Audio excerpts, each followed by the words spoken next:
pamagat, takbo, kwento at guhit ni Chungbam An at Sumin An, salin ni Precious Castro. Si Yang Chu ay buong ingat na nagmaneho gamit ang GPS at nakarating sila sa campsite. Wow! Nakarating din tayo! Pagkatapos makapag-parking, ang lahat ay napatingin sa paligid at nagustuhan agad ang lugar. Okay, simulan na natin ang pag-setup ng tent, sabi ni Yang Chu. Pero paano ba ang pag-setup ng tent? Gamitin ninyo yung phone ninyo para mag-search. Lahat ay naging abala sa pag-search at naitayo din ito. Inabot tayo ng 2 oras para matapos. Tara, mahiga na tayong lahat. Dahil si Yang Chu ay sobrang napagod sa pagmaneho, mabilis siyang nakatulog. Nauuhaw ako, kaya susubukan kong maghanap ng maiinom sa labas. Nakahanap si Yang Bun ng isang lawa at doon siya uminom. Oh, ang sarap ng tubig, ang tamis. Nagbukhang nakontento siya dito. Hoy! Sino kang may lakas ng loob na uminom ng aking tubig na walang pahintulot?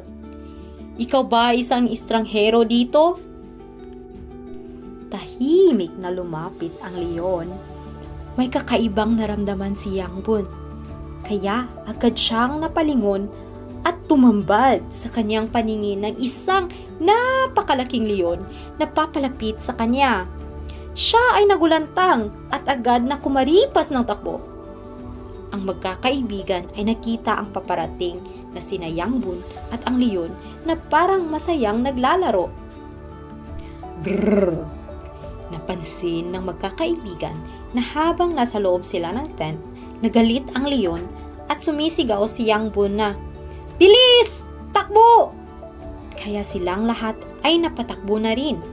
Biglang nagdilim ang kalangitan at nagsimulang bumuhos ang ulan na sinabayan pa ng malakas na kulog. Ayun! Tara sa loob ng kuweba! Matulin ang lahat na nakapasok sa itinuro ni Yang Nu. Umalis na ang leon, di ba? Basang-basa ako at ang lamig. Kailangan nating gumawa ng apoy. Maingat na naghanap si Yang Chu ng panggatong. Lahat ay nangangatig sa lamig at lumapit sa ginawang apoy para magpainit. Tumigil na ang malakas na ulan at tahimik na ang paligid. Bakit parang may mali sa aking mga mata? Parang may nakikita akong kakaiba sa likuran ni Yang Chu.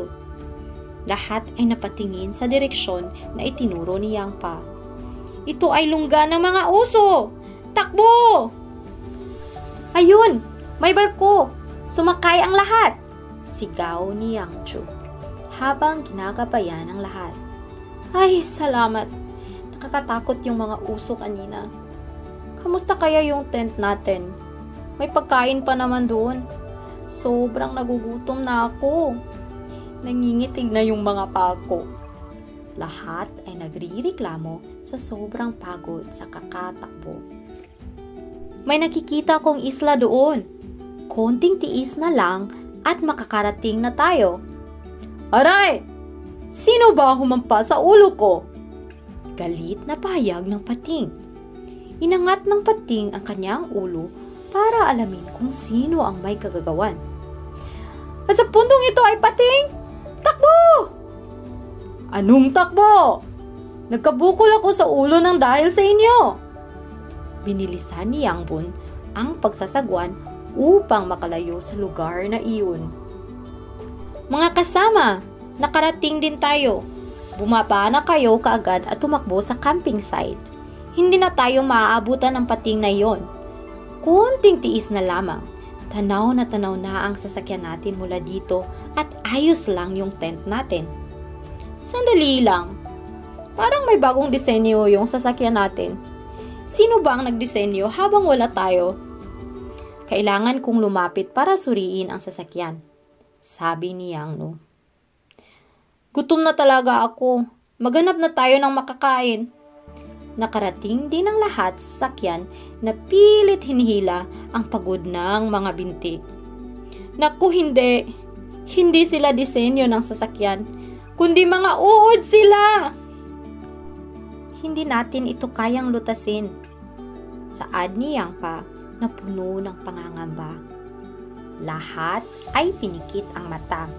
Bawat isa ay humuli ng 10 uod at sabay nilang pinanood ang paglubog ng araw habang kumakain ng mga pagkaing dala nila.